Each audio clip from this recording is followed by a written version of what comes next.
আসসালামু আলাইকুম। আজকে বাজার থেকে রেডিমেড যে বোঁদে পাওয়া যায়, ভাজা বোঁদে, সেই বোঁদেটা আপনাদেরকে রান্না করে আমি দেখাবো। তো চলুন, একদম ঝরঝরে রসে ভরপুর আমি বোঁদে বানাচ্ছি, আপনারা আমার সাথে সাথে দেখে নিন। তো আমি প্রথমে একটা কড়াই বসিয়ে দিয়েছি।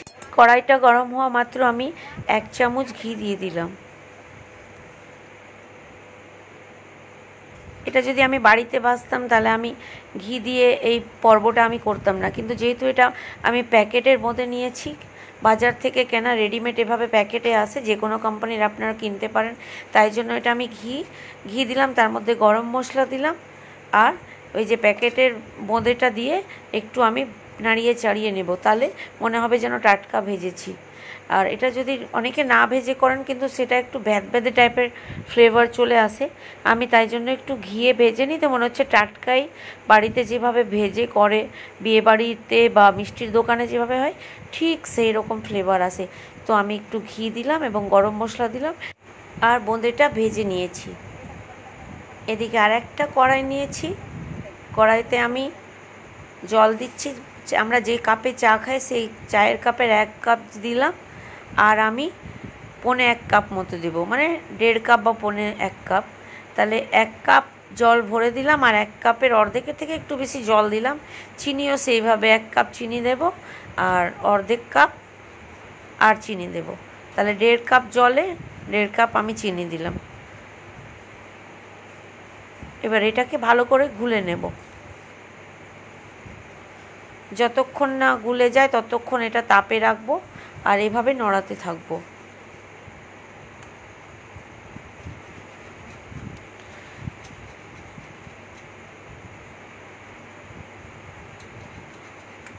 এই প্রসেসে বোঁদেটা করলে বোঁদেটা একদম মিষ্টির দোকানের মতো ঝরঝরে হয়, আর একদম রসালো হয়।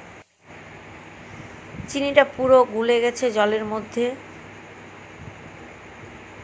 এবার ফুটেও গেছে। এবার এটাকে আমি বন্ধ করে দেব। আমাকে মনে রাখতে হবে, আপনারা মনে রাখবেন অবশ্যই, যে এটা খুব একদম ফুটন্ত অবস্থায় বোঁদের উপর দেব না। ফুটন্ত অবস্থায় বোঁদের উপর এটা যদি দেওয়া যায়, তাহলে বোঁদেটা একদম ভেঙে ভেঙে যায়। তাহলে সে দোকানের বা মিষ্টির দোকানের মতো বা মেলার মতো বা বিয়েবাড়ির মতো কখনোই হবে না। যদি আপনারা বিয়েবাড়ির মতো পেতে চান, তাহলে এই রসটাকে, ওভেনটাকে প্রথমে অফ করে দেবেন, এবং হালকা একটু গরমটা যখন কম থাকবে, একটু হালকা ঠান্ডা, খুব একদম ঠান্ডা না, মাঝামাঝি, না ঠান্ডা না গরম, এই অবস্থায় রসটাকে আমি এবার ভেজে রেখেছিলাম যে বোঁদে, সেই বোঁদেটা এবার মিক্সড করে দেব।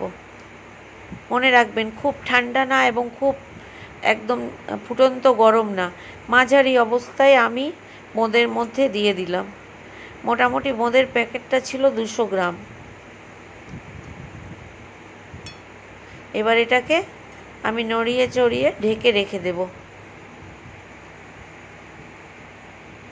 তো আমি কিছুক্ষণ ঢাকার পর আমার বোঁদেটা একদম ঝরঝরে হয়ে গেছে এবং রসালো হয়ে গেছে। এবার আমি অন্য একটা পাত্রে খুলে নিচ্ছি। বেশিক্ষণ গরম হাঁড়িতে, মানে বেশিক্ষণ এই হাঁড়িতে রাখলে আবার ভেঙে যাবে। তো আমি পাত্রে এটা খুলে নিলাম। দেখতে পাচ্ছেন বন্ধুরা, একদম ঝরঝরে হয়েছে, অথচ রসালো হয়েছে বোঁদে।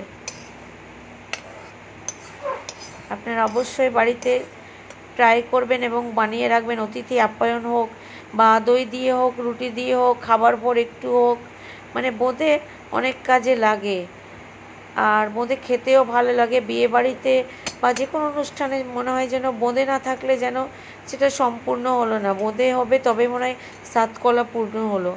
তো আপনারা অবশ্যই বাড়িতে এই বোঁদে ট্রাই করবেন, আপনারা খাবেন, সবাইকে খাওয়াবেন, এবং কমেন্টস করে জানাবেন যে এই বোঁদেটা কেমন হলো। এরপরে যখন আমি বাড়িতে বোঁদে বানাবো এবং ভাজবো, সেই রেসিপিটা আপনাদেরকে দেব। আপাতত আমি বাজার থেকে কেনা রেসিপি দিলাম।